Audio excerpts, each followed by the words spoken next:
Hello guys! Gagawa ako ng bedsheet. May nag-comment kasi dyan sa aking video na paano daw pag walang edging. Edi matatastas yung kanyang mga tinahe. Meron tayong solusyon dyan. Yung tinatawag nilang French seam. Una mong tatahiin yung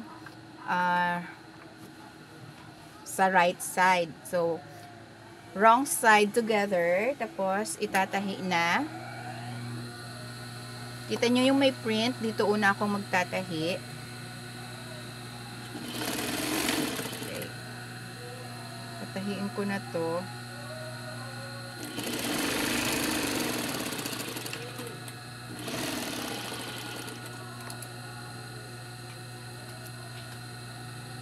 Tapos, papantayin lang yung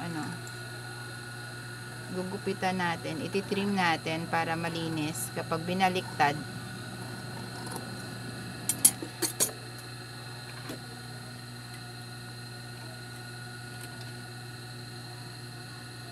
naputol pa yung sinulid ko sa baba.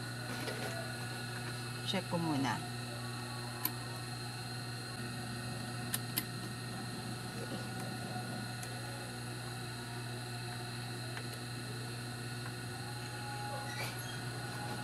So, dito na natahi na yung right side. Babalik ta rin.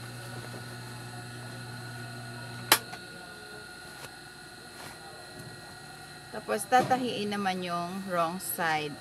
So, right sides together. Then, tahiin.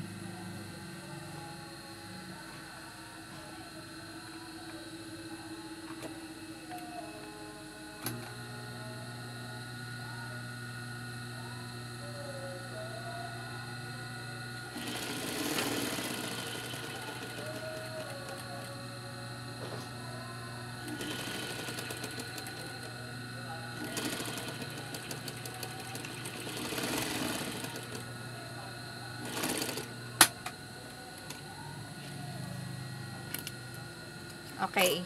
Yan yung sa loob. 'Di ba? Hindi yan matatastas.